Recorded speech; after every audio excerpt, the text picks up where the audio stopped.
8 overtimes last night. Daughter can't even count that high. I mean, how was the overtime period longer than the actual regulation game? I think it was. I kept thinking it was going to be over, and then it just kept adding up, and here we are. If Georgia would have lost that game, the SEC commissioner would have been so pissed. They would have got relegated to the ACC, maybe. Yeah. It was just intrigue.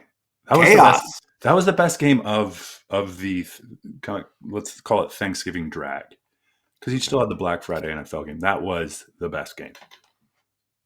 Yeah. Right? Are we just talking college football or college and NFL? College and NFL.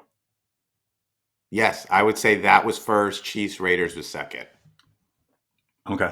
I like that. I like that ranking. Good holiday. Good Thanksgiving.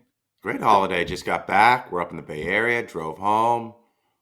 Trying to battle through some sickness, but I'm here. I'm ready. Okay. We called the turkey dead after this year. No more turkey next year. We're going prime rib. I'm excited. Wow, really? Looking forward. Yes. Mutual family agreement on prime rib. And we might go a little small ham too. A little small ham on the side. Always have to have protein. Not a bad move. Just change the protein around. And just switch it up. As long as the community casserole is there, mashed potatoes, gravy, stuffing. Mac and cheese. Sauce. No. Yes. That's my go-to. I'm like, Mom, I'm coming home. Is there mac and cheese? All right. I'll be there on Tuesday. Well, we hope everyone had a great Thanksgiving, right? Great Thanksgiving. Great weekend of sports. It continues today with Rivalry Week. But before we go forward, I want to go back a little bit. All right. 52-0. Colorado beat Oklahoma State. The Buffaloes are now 9-3. So my first question to you is, can the Colorado Buffaloes do the unthinkable and have the number one pick in the NFL draft and the Heisman Trophy winner? Before I go there, I just want to call out this game. Oklahoma State. Mike Gundy has come out and said, don't worry. Don't worry. We got this. If Mike Gundy's a smart guy. He played there. He's coached there. What do you do if you want some more money from Boone T. Pickens? You tank. Yeah. Gotta buy a team. Mike Gundy's going to turn. To your question, if Colorado does it, if Deion does it, his legacy, his lore, his stock. I mean, he just conjured this up. I know. He said 5 years ago, I'm going to go coach at Jackson State, turn them around. Then I'm going to bring my son along, making him an NFL draft pick. Then I'm going to recruit the best athlete I've probably seen. We didn't really even hear about his son. I was like, what is he, a DB? No, that's his other son. His star is the quarterback. Travis Hunter was playing at Jackson State not too long ago. Yeah. And now for him to be probably more than likely the front runner for the Heisman, pretty amazing. I think they can do it. I think they can do it. Travis Hunter, I'm like, let me look at his stats because, he missed some time. He missed some games. Data doesn't lie. I think he's got 92 receptions, over 1,100 yards, 14 touchdowns. And then on the other side of the ball, 4 interceptions, a couple forced fumbles, some big plays. I don't see how he could not get it. He's dominating both sides of the football. Ashton Genty, great, one side of the ball. Cam Ward, great, one side of the ball. The only thing that could topple that is if Cam Ward takes University of Miami in deep into the college football playoff, or there's just like Carson Beck comes back. Like everyone loves the quarterback, right? Yeah, they win 9 times out of 10. Charles Woodson, first guy to do it. Yeah. Travis Hunter, next guy to do it. Hello and welcome to Big Ben and K-Win. Each week we broadcast live on NoFilter.net and YouTube. If you're watching this live or on demand, drop your comments below. If you're more of an audio podcast, download, listen, subscribe, 5 stars anywhere you get your podcast. I'm K-Win. He's Big Ben. Today, we're going to talk about Rivalry Weekend. I'm so excited I can't even say it. NFL Week 14, I think. I don't know. The Niners are out of it, so I've lost count. And much, much more. Let's get it. Rivalry Week isn't Rivalry Week without the Apple Cup. I'm sorry. The Cougs won the Apple Cup, the proverbial Apple Cup. But as we saw last night with Georgia Tech, still some good games to be had. Still some great games to be had. A lot of stuff going on. We've got Notre Dame at USC. Come on, USC. Ooh, I We've would be got at that game. Texas A&M. Oh, at that game. I think there was more people at our Thanksgiving dinner than will be in the Coliseum. No one's going to watch that game. We've got Texas A&M winner gets into the SEC conference championship. We've got Iron Bowl. We've got Egg Bowl. But I want to start out here. Big Ben. Wait. The Egg Bowl was already played. Old Miss already played? Yeah, Old Miss already won. Oh, well, it's okay. I missed it. It's okay. I can got Arizona State versus U of A in the Desert Classic. No, High Desert Bowl. No, it was a territorial cup. Territorial cup. Can you believe ASU has a chance win and they're in into the Big 12 title game? Yeah. Man, their coach is younger than me. Gosh. Oof. Out of all of the former Pac-12 teams, we knew Oregon was going to be good. We thought USC was going to be good. There was a chance U of A was going to be good. Washington State has been good, but ASU, sleeper team. That school's, you know this, where they're located. That school's always had it. Yeah, I could see the trajectory of ASU being much better than USC moving forward. Well, if Lincoln Riley's still a coach, yeah. What game are you most excited to watch? I'm excited for Arizona State, because Arizona State win and you get in. But also, I haven't seen the dude T-Mac on U of A. Big 6'4" wide receiver. He might be the top wide receiver taken in the NFL draft, top 10 pick. I can't wait to see that game, the rivalry, and see him play. I'm also going to meet some friends for brunch, Notre Dame at USC. I'm excited about that for the first half until Notre Dame blows them out. But it's got to be Texas A&M. Yeah, first time they played since both of them are Texas Tech, obviously becoming an SEC, an old Big 8 kind of rivalry back in the day when it was just comprised of Texas teams. And A&M's been just up and down, but I think they still control their own destiny, more or less. And Steve Sarkisian's, that team's floated on the radar. People say they have a soft conference schedule. I like it. Jimbo Fisher versus Steve Sarkisian, and Quinn Ewers. Whoa! It's Elko. Oh, Elko. Yeah. Jimbo's gone. Sorry. See ya. He's like Eberflus, the Bears. See ya. I apologize. Can't keep up with coaching changes. An all Texas matchup for the winner to go to the SEC title game, I'd say would top my bill today. Okay. Well, I've got so much to get into. I don't even know where to start. Go. I want to go through the worst and the best seed for the college football playoff. Wow. As they are today. Even kind of think about this weekend and think about what's to come. I'm just talking about the seed. It doesn't really matter about the team. It's the seed because it's who you'll see, and I'll explain why here. Wait, is it relevant? Okay, explain. Go on. The worst seed is the number one overall seed, which more than likely is going to come from the Big Ten. If Oregon wins the conference championship game, they're the number one seed. If Ohio State beats Michigan, they go on to play Oregon. They beat Oregon. I think Ohio State will be the number one overall seed. And why that is the worst seed, because the number one seed will have to play the winner of the 8-9 game. And as it looks now, with all the chaos, you're going to have probably a 2-loss SEC team, whoever loses the conference championship, and the third SEC team that gets in. So it could be like a Georgia versus Tennessee in the 8-9. Winner of that plays the number one overall seed. That's probably the hardest second round game. So do you see that as, remember like in the NBA, people like kind of jockey, like who do we want to play? Yes. They might rest some players. Could you see that happening in this scenario? This is where I'm going. My buddy's a Duck fan. Shout out to Mike Riley. He's like, dude, we should lose the conference championship and get the 5th seed, because the 5th seed will play the 12. And who's the 12? It's going to be the winner of the Big 12. So would you rather play Arizona State 12-5 game, win, and then you play the 4 seed, which is probably Boise, So your path would be Big 12 plus Boise to get in, or if you're the 1 seed, you'd have to play someone from the SEC.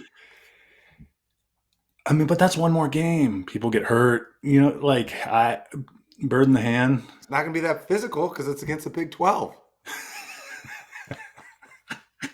Gosh, you just bury the Big 12 day. Oh my goodness. I don't think Dan Lanning's probably a guy that says, no, we're just going to win every game. Yeah.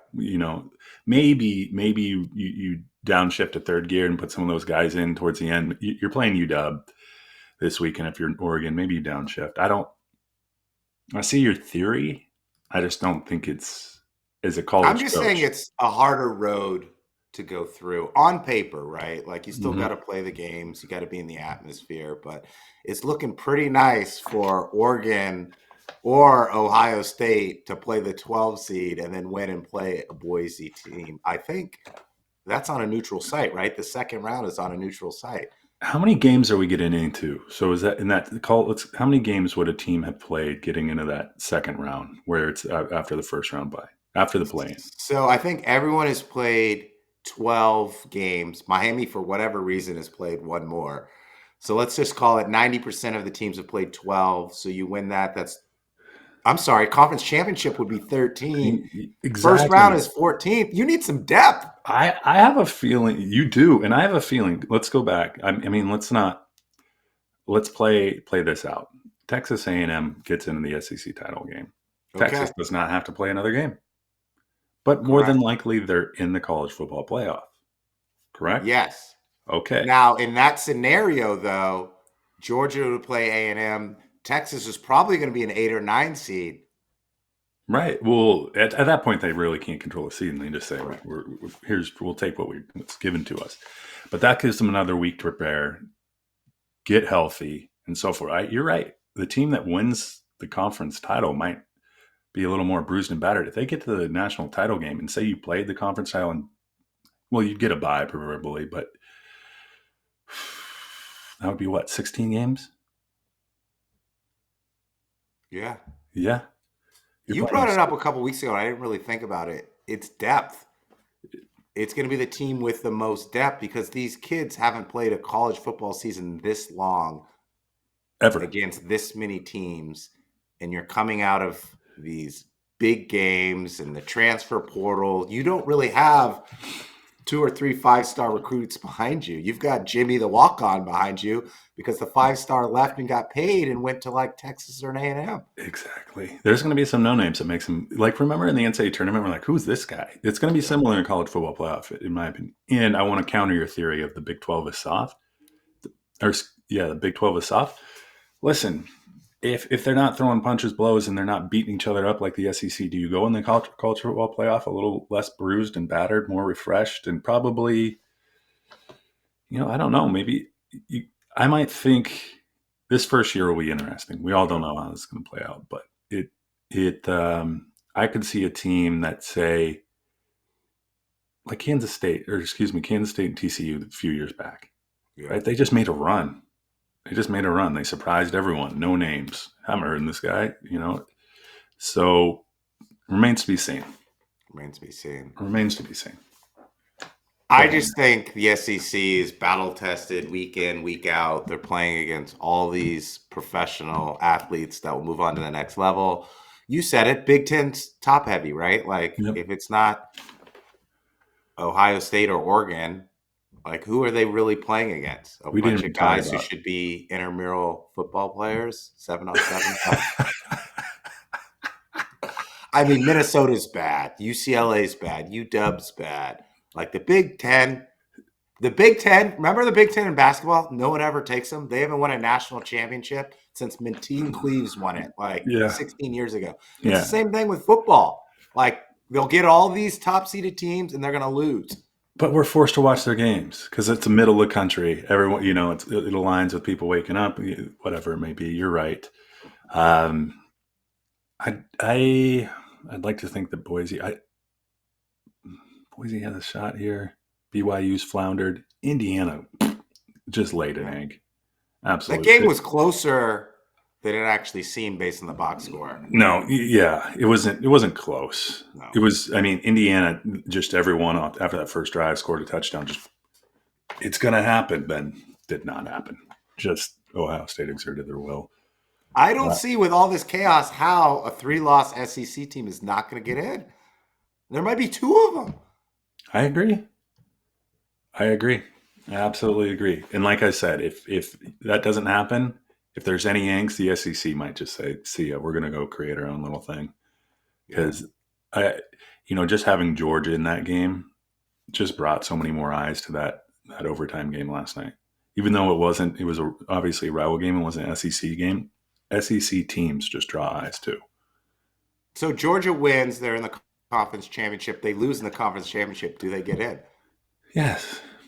Okay. I mean, the narrative around Georgia has always been they're the best team in the country. It was last year. They got not invited to the ball. Right. There's no way they don't invite Georgia 2 years in a row for losing in the conference championship. I don't know. Yeah, we'll see. There's probably some dialogue there from the commish, who's he's happy with seeing in the SEC and who, he can see not being in. There's probably some conversations around that. But if you are a Bama fan, you need Texas to win. You need A&M out of there. Bama is holding on for your dear life. You need some chaos. Kalen DeBoer, 3 losses. First time they've got 3 losses and win. How long? I don't know. A long, long time. Yeah. And Auburn's hot, too. Auburn, that's going to be a tough game today. I mean, Auburn beat Texas A&M last week. Yeah. I mean, there's no joke. That Iron Bowl, you could have a 1-7 Auburn team versus undefeated, and it's going to go down the wire. And the team on the outside who could sneak in is South Carolina. If they beat Clemson, chaos at the top, Bama loses, A&M loses, South Carolina could be the 4th SEC team sneaking in. Look out for that. They're the hottest team right now in the country. In the country? Country, you heard it. Gamecock Nation, you heard it. You are wearing the crimson or whatever it may be. You got Gamecock colors. All right, are we all sorted out on the NCAA? We are. We're all okay. Whatever happens this weekend, we're gonna sort it out again next week. Yeah, let's do that. All right, I want to talk NFL. All right. You texted me. What was your text to me? I want to actually read this. Yeah, read it. It perfect. I asked you if you were still sacked from the Thanksgiving. I got NFL. You go, perfect. I stopped watching the NFL. Yeah. Why? Because I'm a front runner and the Niners are not looking good. You know that horror movie that you don't want to see the end of the movie? That is the 49ers season. They have 3 division losses. Everyone's like, oh, they're in the middle of the pack. Don't look at the overall record. Don't let the overall record fool you. They have 3 division losses. A reeling quarterback, banged up shoulder, no Bosa. Fred Warner said he's playing on a hurt ankle. They're done. So you got your traditional teams like the Cowboys. Yeah. I mean, they had a victory over the New York Jets, who Drew Lock was playing quarterback. Cooper Rush. Giants are taken for Sidor. What's that? You just tried to weave the Jets in here because you're an Aaron Rodgers fan. No. I was going to say the Jets, the narrative around the Jets coming and say, oh, the Jets are going to be great. Aaron Rodgers. There's all this stuff going on that's not actually happened. Pat Mahomes is the face of the NFL, and he's not even in the top 5 in QBR this season. I mean, like I said, we have Cooper Rush on Thanksgiving throwing balls to who knows who. You got Drew Lock.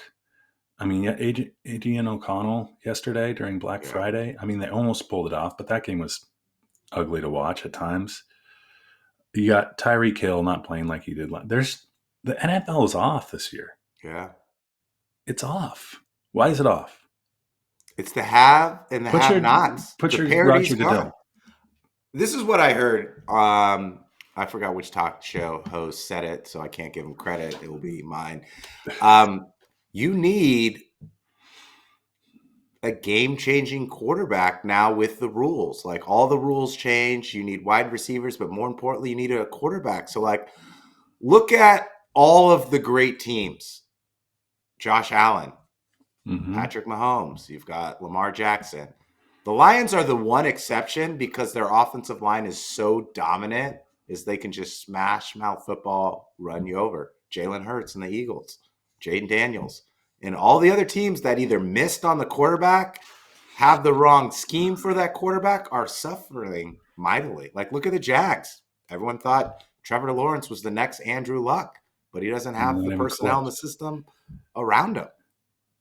Not even close. Coaching changes. Like the game, that whole Bears thing on Thanksgiving just seemed like a boondoggle. Like that happens in a JV football game. It's not supposed to happen in the NFL. Like it's just ridiculous at this point. I don't know where the NFL's gone wrong. Maybe they haven't, and this is just a down year. But it seems like everything. I mean, the product out there isn't as good as it has been in the past. Yeah, it seems like a down year, and I don't know if the length of the season, like it seems like there's no urgency around games anymore. I mean, the Seahawks are at 6-5 and they're at the top of the division. It's kind of, all right, we'll wait till the last 3 weeks to maybe start playing. I don't know. Injuries. I'm just here to rant about the NFL, I guess. I don't know how to fix it.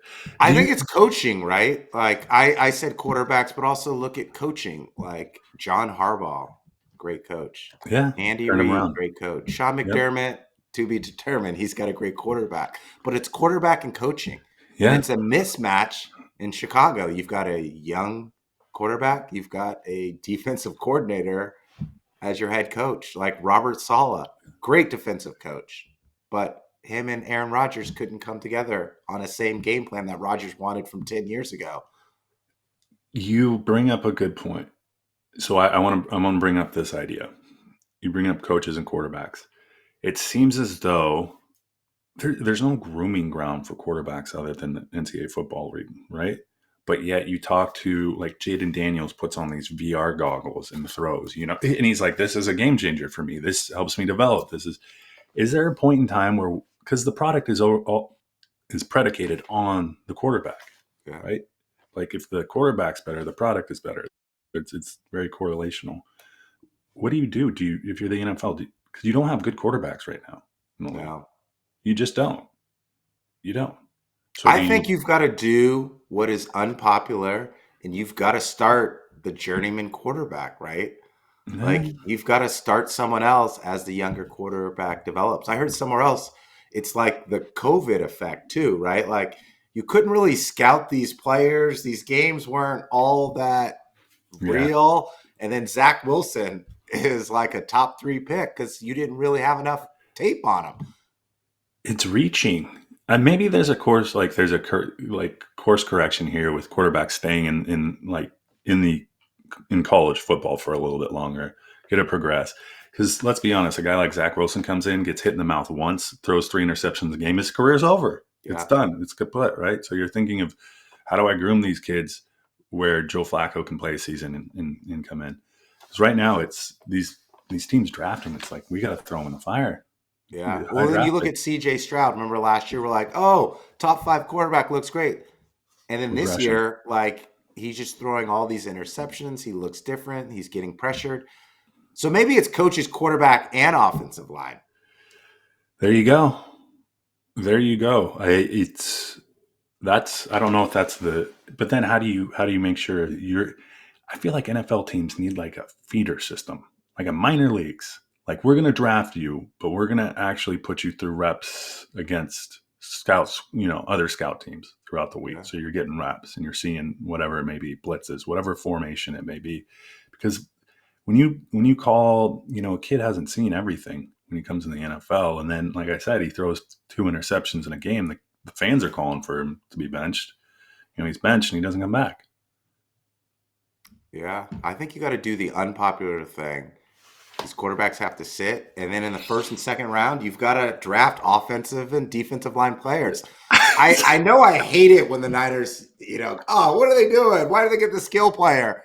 But offensive and defensive line, you got to get those guys in the first and second round. What if, along with the draft pick, here's the assurance you get. If you drop a top pick or a quarterback in the top or the first round, it's called the first round, you also get a veteran QB pick. Oh, wow.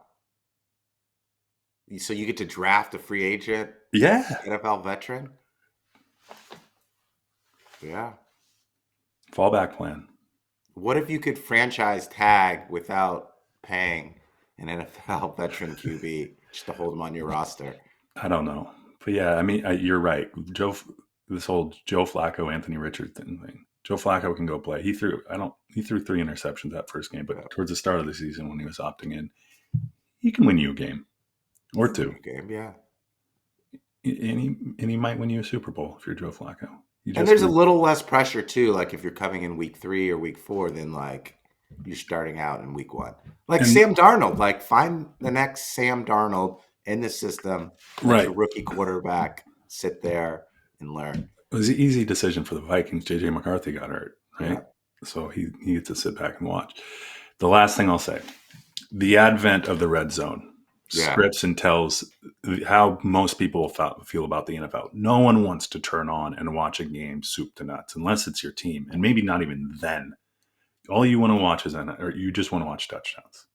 Yeah. You don't want to watch the grit, the grind, the penalties, all this stuff. You just want to watch the touchdowns. But if you're a Raiders fan, you could never see your team play then. No, the NFL red zone's a game changer, right? Because you either have to have the NFL ticket or you have to live in market. Like I live out of market, so I can't really see the 49ers that much unless they're on prime time. And next year, the way that they're playing, they may never be on prime time again. But the red zone, I get to see all the games, all the action, monitor fantasy football, and see when the Niners miss a field goal in the red zone. But it's more about what you don't see. You don't see the fumbles, the interceptions, the poor play, the penalties, the coaching snafus, I run off. Wait. So do you like it or hate the red zone? I like the red zone. There should be the black zone where you just see all the misery that's ongoing. Like, let's catch up with this team that had a punt blocked in return for a touchdown, or something along those lines. I think the NFL is just propping itself up to appeal to the masses of people who just want to watch touchdowns. And I don't want action. Who's Scott Hansen? Yeah. He does a pretty good job. He does a great job. Pretty good job. No bathroom breaks the whole time. No. That's what, he trains. He starts training on Thursday, dehydrates his body. Gosh. All right, let's get out of here. All right. Well, should we give a couple social media mentions? Actually, I apologize. I got one for you. So we had at Tim Rob Ben. So it looks like it's 3 names. One of them is mine, or it's Tim Robin, but Robin generally 185. He missed 2 digits. I don't know. I like to try to understand what the guy's handle means. Can't gather anything from this one. He's on TikTok. He's probably lazy. He wanted his first name, and they auto-populated 185. That's the algorithm, right? Would you rather see 4 SEC teams or 2 ACC teams? His rule is no 3-loss teams. What if those 3 losses were the top 25 teams, Tim? Exactly. Strength of schedule. What then? There's so much chaos. There's going to be 1 or 2 3-loss SEC teams in. All right. What do you got? I got at James T. Johnson 456. Would you rather see 4 SEC teams or 2 SEC teams? He says, I'm surprised he got this all in. He probably couldn't put this on Twitter because there's too many characters. Almost want a second G5 instead. No 3-loss teams, but SMU lost only good non-con. UGA embarrassed. Clemson 2L. Miami hasn't looked good in a mid-conference and needed refs against VT and Cal. He's got a point there. It was a little long-winded, but he had some points there. So what's he saying? He's saying he wants to see another G5 team that's a group of 5, that's a non-power 5 team. He'd rather see another group of 5 team. He does not want to see a 3-loss team. He obviously does not want to see SMU. Kind of like that ACC is out because he doesn't want SMU or Clemson or Miami. So he's down on the ACC. He's down on a 3-loss team. He wants another G5 team. I think what he's saying is a two-loss Coug team. Is what your group of 5. Group of Tulane 9. lost. Could Memphis get in? Because Memphis beat Tulane.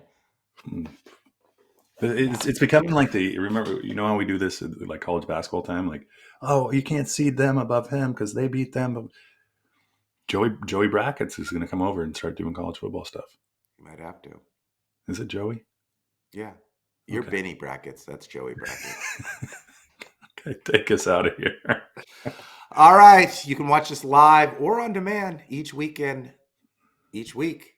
nofilter.net, YouTube, also Spotify. We figured out how to get video on our podcast. Make sure you drop your comments live, on demand, anywhere on social media. That's at @BigBenKwin_, at @BigBenKwin_, Threads, TikTok, X, Instagram, wherever. Blue Sky. Oh, we should be on Blue Sky. I just heard about it last week. Hey, shout out to Clean and Simple Foods, Kids Cookies. Scan the URL code, or it's not. Is it the URL QR. code? QR. And JD, get some shipping to Washington. I would have ordered 12 boxes by then, and then resold them. Are you on Blue Sky? Good. They're that good. No, dude, I'm on Instagram, and I talked to Grandpa Dean on Facebook. That's about it. There you go. How's Grandpa Dean's car? Oof, grocer getter. 0 to 60 in 4.8 seconds. Wow. Yeah, he pulls into Dillon's, and people are he's roasting the tires. You know, he's doing well at 82. Does he let you drive it? I haven't asked, just due to the idea that, you know, the back end swings out and all of a sudden me and Grandpa Dean are in a ditch. So we should get Grandpa Dean in F1. He'd be good, dude. The guy can hit the light, that's for sure. Look out, Max. There goes Grandpa Dean.